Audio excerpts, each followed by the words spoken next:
Hello everyone, welcome back to our channel. We will continue with the histology of the female reproductive system in this video. Those who are not subscribed to the channel, do subscribe now. Keep watching the videos. We will complete the histology of the female reproductive system. Then we will see the embryology of the development of the testis and uterus in the coming videos. So keep watching the videos. Now we will move on to the topic histology of the female reproductive system.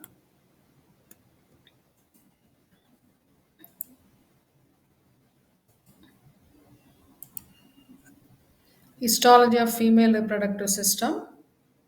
We will see in this video only the uterus and the fallopian tube, ovary and the fallopian tube. In the coming videos, we will see the uterus and the placenta. Female reproductive system, you should know they are the internal organs within the lesser pelvis, ovaries, uterine tubes, uterus that opens into the vagina.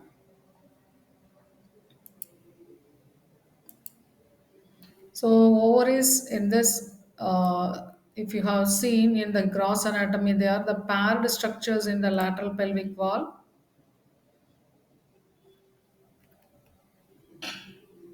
They are present in the posterior aspect of the broad ligament by the mesoovarium.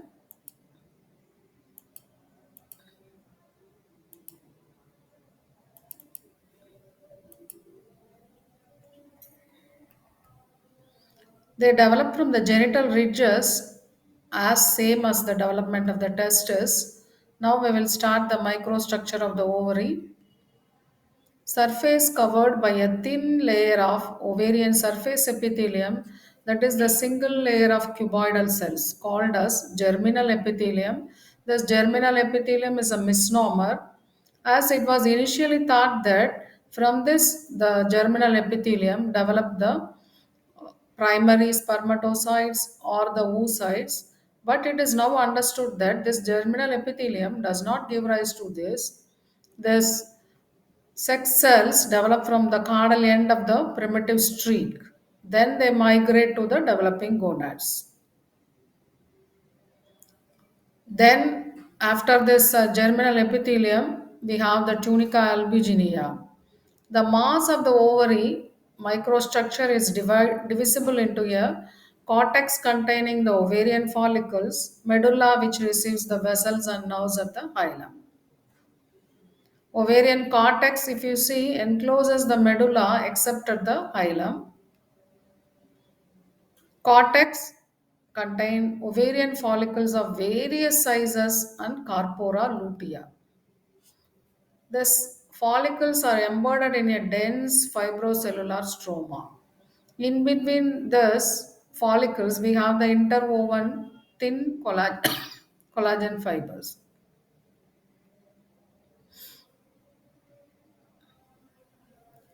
The interstitial cells are also present in the theca of the atretic follicles. If you see the ovarian medulla, it is the central part, highly vascular. It contains loose connective tissue stroma, many elastin fibers, pericytes, and smooth muscle. They contain the interstitial cells similar to the cells of the lytic present in the testis, but here they are small number of cells. They are called as chromaffin cells. If you see the structure of the ovarian follicles, they contain the female gamete. They are in different phases: primordial follicles, primary follicles, secondary follicles, tertiary follicles. So this is the primordial follicle, superficially present in the cortex. So all these follicles contain the primary oocytes only. That you should remember. All these follicles contain primary oocytes. Why it is called primordial follicle, or when it is called primordial follicle, is it is surrounded by a single layer of flat follicular cells. Then it is called primordial follicle. Then this single layer which is flat, now it is cuboidal, then it is called primary follicle. So from squamous to cuboidal, and it is separated from the oocyte by the zona pellucida. So this is again the primary follicle, but it contains multilaminar cuboidal cells. Now these cells are called as the granulosa cells. Now when this granulosa cell present antrum, then it is called as the secondary follicle. That is the fluid filled cavities fused to form the antrum. Now the follicle size, if you see, it is of 200 microns. Now when all these antrum fuse forming a large antrum, now it is called as the tertiary follicle. Now these cells are now divided into surrounding the oocyte, it will be called as cumulus oophricus, and outside it will be called as membrana granulosa. So just before ovulation, this primary oocyte from the mature Graafian follicle completes the first meiotic division so that it will be released in the ovulation. So the oocyte which is released in ovulation is secondary oocyte.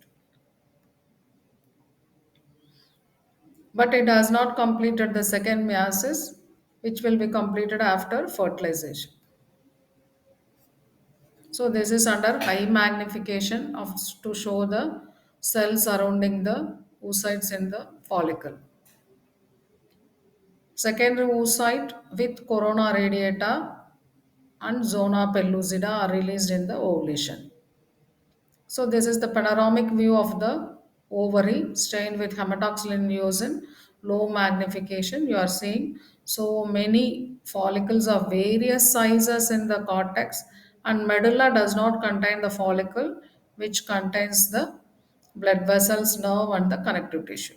So here in this surface, you will be able to appreciate the very small size primordial follicles. Then deeper, you are getting the primary, secondary, and the tertiary.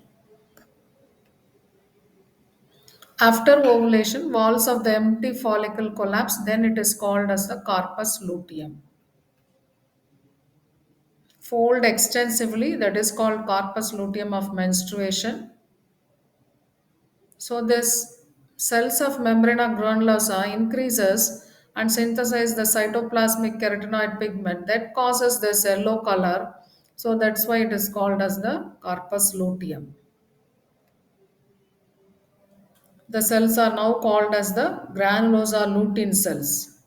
These theca lutein cells are derived from the theca, which is the covering of the ovary.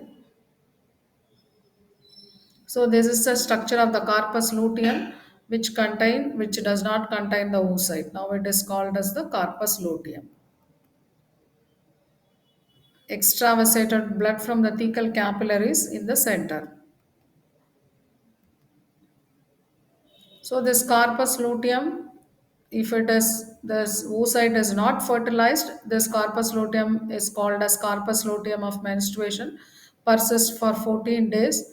If it is fertilized, then it is called as corpus luteum of pregnancy. It will persist for 4 months in the pregnancy. After that, it will shrink and it is called as corpus albicans. Corpus luteum under high magnification, you can see the granulosa lutein cells. So these are the granulosa lutein cells under high magnification. They are 30 to 50 micron, and theca lutein cells, they will be of 20 microns. So these are the theca lutein cells. So they are slightly lesser than the granulosa lutein cells. So these are all the minute details only seen in our histology or any other videos. So many anatomy videos, but our anatomy channel contains the very detailed information of all the structures or all the parts derived from the standard textbook like Gray. So do subscribe now. Keep watching the videos. So, as I have already told, if fertilization does occur, These chorionic gonadotrophins released, they stimulate the corpus luteum of menstruation to grow as corpus luteum of pregnancy. Increases from about 10 millimeter to about 25 millimeter in diameter. This is persisting mainly up to 4 months, then its role will be taken by the placenta. Yes, it is taken over by the placenta after about 2 months. Now we have completed the histology of the ovary. We will move on to the histology of the uterine tubes. Uterine tubes are also called as oviducts. They lie on each side of the uterus in the upper margin of the broad ligament, about 10 centimeter long. It has four parts: infundibulum, ampulla, isthmus, and intramural part. It has three layers: internal mucosa, intermediate muscular stratum, and external serosa. Mucosa is characterized by many longitudinal folds, more in the ampulla. This is simple columnar epithelium containing ciliated and non-ciliated PEG cells. So you can't miss this slide having this high folding in the lumen. So this is the fallopian tube. Ciliated cells you should have learnt in embryology. They help in the transport of spermatozoa and fertilized ova to the uterus. PEG cells are non-ciliated cells, secretory function, and these provide a nutritive and protective environment for the spermatozoa. So even these secretions only facilitate the capacitation. You should have learned capacitation. It is a species specific program by which the sperm cells attain the complete maturation.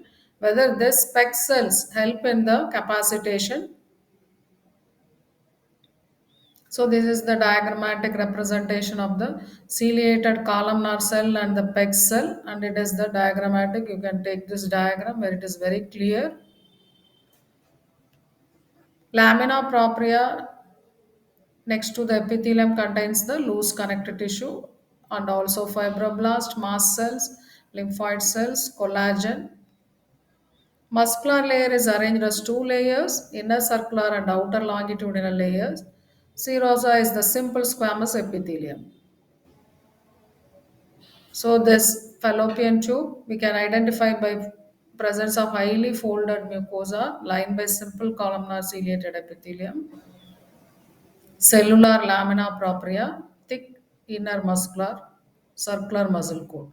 So this ciliated epithelium you should have learnt in respiratory tract, that is pseudo-stratified ciliated columnar.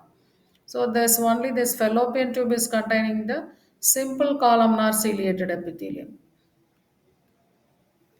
So we have covered in this video histology of the ovary and the fallopian tube. So this is by which you have to identify the histology of the ovary containing many follicles, histology of the fallopian tubes, folded mucosal folds, long fold, this foldings of the mucosa, which is very typical in the fallopian tube, and by this circular muscle layer. So, with the next video of the histology of the uterus and placenta, we will see in the next video. Those who have not subscribed to the channel, do subscribe now. Keep watching the videos. Thank you.